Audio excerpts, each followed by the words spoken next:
بنا دیا۔ پھر باپ بیٹا اس گفتگو کے بعد جب چل پڑے اور گھر میں یہ پیغام دیا کہ ہم اللہ کے مہمان، بڑے گھر کے مہمان بننے جا رہے ہیں، سیدنا ابراہیم علیہ السلام نے چھری بھی لے لی، رسی بھی لے لی اور ویرانے کی طرف نکل پڑے۔ چل پڑے، جو منزل تھی وہاں پہنچے۔ وہاں پہنچ کر یہ باپ اور بیٹے کا کلام ہے کہ اے بیٹے ہن تیرا کی خیال ہے؟ اور بیٹا کہہ رہے میرے ابا جان جو رب دا حکم ہے اور کر گزرو۔ پھر اگے مکالمہ ہوا آپس کے اندر گفتگو۔ فلما اسلما وتلہ للجبین، یہ بھی رب نے قرآن مجید میں بیان فرمایا، جب آپس میں ہم کلام ہوئے، گفتگو ہوئی، منزل پہ پہنچے، جب ان دونوں نے ہمارے حکم پر گردن جو ہے وہ رکھی، باپ بیٹے کے ماتھے جو ہے وہ بیٹے کو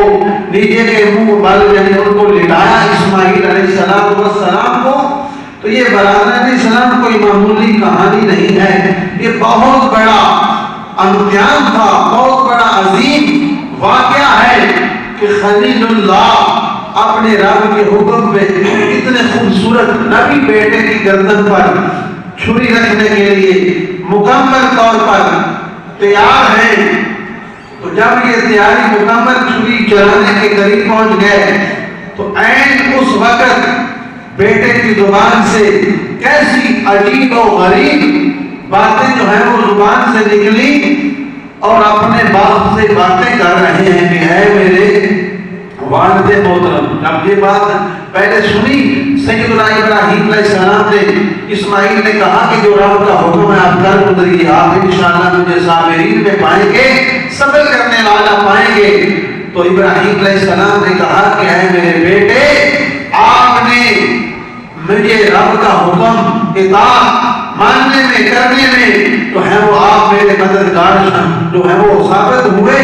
اور اس کے بعد عجیب سی باتیں، وہ جو بچپن کا عالم اور پھر بڑی عظیم اور بڑی باتیں جو ہے وہ آپ نے کی۔ اور آپ نے کہا کہ ابا جان جب مجھے ذبح کرنے لگو، جب میری گردن پر چھری رکھنے لگو، میرے ہاتھوں اور پاؤں کو رسی کے ساتھ مضبوطی سے تکڑا کر کے باندھ لینا، کہیں یہ نہ ہو کہ آپ چھری میری گردن پر چلا رہے ہو، پھر ایسا ہو کہ یہ موت کا وقت چھری چلے میں ہاتھ پاؤں ماروں اور یہ معاملہ آپ نہ یعنی ناممکن ہو جائے۔ تو آپ لہذا میرے ہاتھوں کو جو ہے وہ رسی کو مضبوطی کے ساتھ مارنا، تڑپ کر آپ کے جو ہے وہ میں آپ کو روک اس معاملے میں، اس عمل میں روک نہ دوں۔ جب چھری چل رہی ہو تو مجھے اس سے پہلے مضبوطی کے ساتھ مالک رسی میرے والد محترم رسی کے ساتھ باندھ دینا۔ اور پھر دوسری جو عرض کی، فرمایا کہ اے میرے ابا جان اپنے کپڑوں کو مجھ سے دور رکھنا تاکہ میرے خون کے قطرے آپ کے لباس پر، آپ کے کپڑوں پر نہ پھوٹے، آپ کے کپڑوں پر نہ پڑے، اپنے لباس کو بچانا، کیونکہ یہ بھی ایک بےدبی ہے۔ تو یہ اس ثواب میں کمی نہ ہو جائے کہ میرا خون آپ کے کپڑوں پر پڑ رہا ہو تو میرے ثواب میں کمی نہ آ جائے۔ تو دوسرا، آپ کے لباس پر اگر خون ہوگا تو پھر آپ گھر جائیں گے تو میری ماں آپ سے سوال کرے گی یہ خون کس کا ہے۔ تو لہذا سیدنا ابراہیم اسماعیل علیہ السلام نے کہا کہ یہ خون جو ہے اس سے اپنے کپڑوں کو بچانا، اور میرے والدہ جو ہے آپ کے رنگین جو ہے خون سے رنگین کپڑے دیکھ کر پریشان نہ ہو جائے، رنگین کپڑے خون والے لوٹا کپڑے دیکھ کر پریشان نہ ہو۔ اور چوتھا جو فرمایا کہ جب چھری جو ہے وہ چلانے لگو اس سے پہلے چھری کو اچھی طرح تیز کر لینا، چھری کو اچھی طرح تیز کر کے مجھے جو ہے وہ چھری میری گردن پر چلانا اور جلدی جلدی چھری چلانا تاکہ میرے لیے آسانی ہو، کیونکہ موت کی تلخی بہت بڑی سخت ہے۔ میرے والد محترم میری گردن پر چھری جو ہے وہ تیزی سے چلانا، اس لیے موت کی تلخیاں بہت سخت ہوتی ہیں۔ اور آگے یہ بات کی کہ اے میرے ابا جان، اور جب میری ماں کے پاس جائے تو میری ماں کو سلام میرا دینا، میری ماں کو میرا سلام دینا۔ تو ابراہیم علیہ السلام بولے اے میرے بیٹے، تم نے اللہ کا حکم ماننے میں میرے بہترین مددگار جو ہے وہ ثابت ہوئے ہو۔ تو سیدنا ابراہیم علیہ السلام نے بیٹے کو لٹایا، ہاتھ پاؤں باندھ لیے، اور رسی کے ساتھ باندھنے کے بعد چھری کو بھی اچھی طرح تیز کر لیا، بیٹے کا منہ نیچے کر دیا، اس لیے کہ اسماعیل علیہ السلام کی یہ وصیت تھی کہ والد محترم میرا منہ تھلے کر دے جاؤ، تاکہ انج نہ ہوئے کہ میرا چہرہ اٹھا ہوئے کہ تسی میری نظرہ نال نظرہ ملاؤ تو پھر چھری چلاؤ، بیٹے اور باپ کی محبت سامنے ہوئے پھر انج نہ ہوئے کہ خدا دے حکم دی نافرمانی نہ آ جاوے، واڑی چھری کے لیے روک نہ جاوے۔ لہذا میرے ابا جان اپنا یا میرا چہرہ اس کو زمین آئے پاسے کر لگے آؤ۔ تو سیدنا ابراہیم علیہ السلام نے اپنی آنکھوں سے پٹی باندھ لی اور چھری چلائی، چھری پھر چل نہیں رہی، چھری چلائی، چھری چل نہیں رہی، پھر تیز کی تھی، حتیٰ کہ کتاب کے اندر ہے کہ ابراہیم علیہ السلام نے 3 بار پتھر کے اوپر چھری رگڑی لیکن چھری چل نہیں رہی۔ تو ابراہیم علیہ السلام اسماعیل علیہ السلام عرض کر رہے ہیں کہ ابا جان ہو سکتا ہے میرا چہرہ تے تھلے اور تھوڑیاں اکھاں تے پٹی بندی ہوئی ہے اور میرے ہاتھ بھی بندے میرے پیر بھی بندے،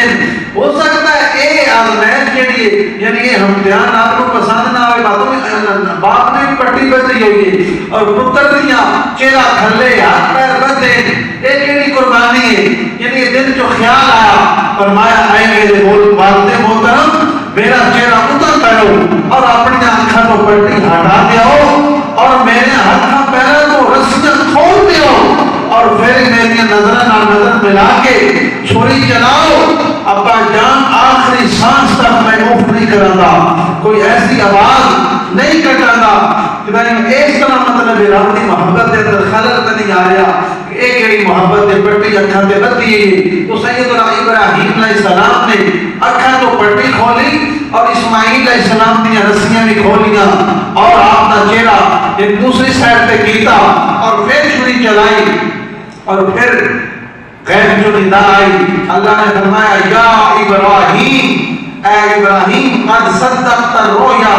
اے ابراہیم تو نے یقیناً اپنے خواب کو سچ کر دکھایا ہے، تو نے حق ادا کر دیا ہے اے میرے خلیل۔ تو یہ آزمائش، یہ بہت بڑا امتحان، اس میں بھی اللہ رب العزت کے فضل سے آپ کو کامیابی حاصل ہوئی اور آپ نے پھینکا کیا، اس وقت بھی آزمائش تھی، امتحان تھا۔ بیوی کو ویرانے میں چھوڑاؤ، بچے چھوٹے سے اسماعیل کو ویرانے میں چھوڑاؤ، یہ بھی ایک بہت بڑی آزمائش اور امتحان تھا۔ اور اللہ کے خلیل جو ہے مال کی باری آئی تو مال بھی قربان کر دیا۔ تو ہر قربانی جو ہے، ہر آزمائش جو ہے اللہ کے خلیل رب الجلال کے فضل سے ثابت قدم رہے۔ تو یہ قربانی سیدنا ابراہیم علیہ السلام کی وہ سنت ہے۔ پھر جنت سے دمبا لایا گیا اور وہاں اسماعیل کو علیہ السلام کی جگہ پہ رب نے وہ دمبا رکھا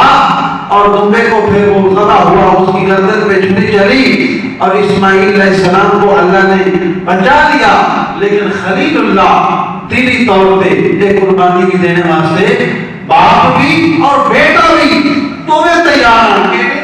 کہ کوئی نہ خیال بس رب بچا رہے گا یا چھری نہیں چلے دی، حقیقی طور پہ دلی طور پہ خلیل اور خلیل علیہ السلام کے بیٹے جنہیں اسماعیل ذبح ہونے واسطے تیار سن ارادے نال اور خلیل اللہ ذبح کرنے واسطے مکمل طور پہ تیار ہیں اور انہوں نے چھری چلا دیتی۔ بہرحال نبی رحمت صلی اللہ علیہ وسلم کی بارگاہ میں عرض کی تھی کہ یا رسول اللہ یہ قربانیاں کیا ہیں؟ تو نبی پاک نے فرمایا کہ تمہارے باپ ابراہیم علیہ السلام کی سنت ہے، انہوں نے اگر قربانی کا حق ادا کیا، اس آزمائش میں کامیاب ہوئے تو میرے رب نے ان کی اس سنت کو، ان کی اس ادا کو زندہ رکھنے کے لیے قیامت تک جو ہے یہ قربانی صاحب نصاب لوگوں پر واجب کر دی۔ کہ ہر سال مسلمان صاحب نصاب جو ہے وہ قربانی کریں گے تو میرے خلیل میرے یار کی سنت جو ہے وہ زندہ ہوتی رہے گی، وہ قیامت تک زندہ ہوتی رہے گی۔